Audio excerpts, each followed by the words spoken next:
In today's video, I'm going to teach you how to invite guests to Notion Workspace. This is perfect when you want clients, collaborators, or teammates to access a specific page without giving them full control of your entire workspace.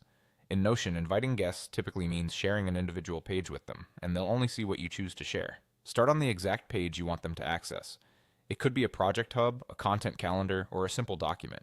Make sure the page is organized and ready, because whatever is on this page is what your guest will see. Look to the top right corner of the page and click the Share button. It's easy to spot and opens a panel that controls who can access the page and what they're allowed to do there. In the field provided, enter the guest's email address. Take a moment to double check the spelling so the invitation lands in the right inbox. If they already use Notion, it may recognize them. If not, that's okay. Notion will send them an email invite and they can follow the link to view the page. If they don't have an account yet, they'll be prompted to sign in or create one before they can access the content. Next, choose the permission level. You'll see three clear options: view, comment, or edit. View means they can read the page but can't change anything, ideal for stakeholders who just need information. Comment allows them to leave feedback, ask questions, or suggest changes without altering the actual content, great for reviews and approvals. Edit gives full editing access so they can add, remove, or rearrange content. Use this only with people you trust to collaborate directly on the page.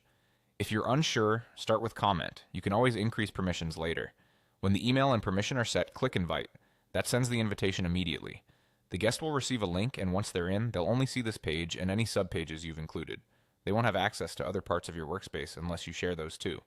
If you need to bring in more people, simply repeat the same process for each additional email. And if you ever need to adjust access, open the Share panel again on the same page and change the permission level or remove access as needed. That's all it takes to invite guests to your Notion workspace safely and efficiently. Thanks for watching and happy collaborating.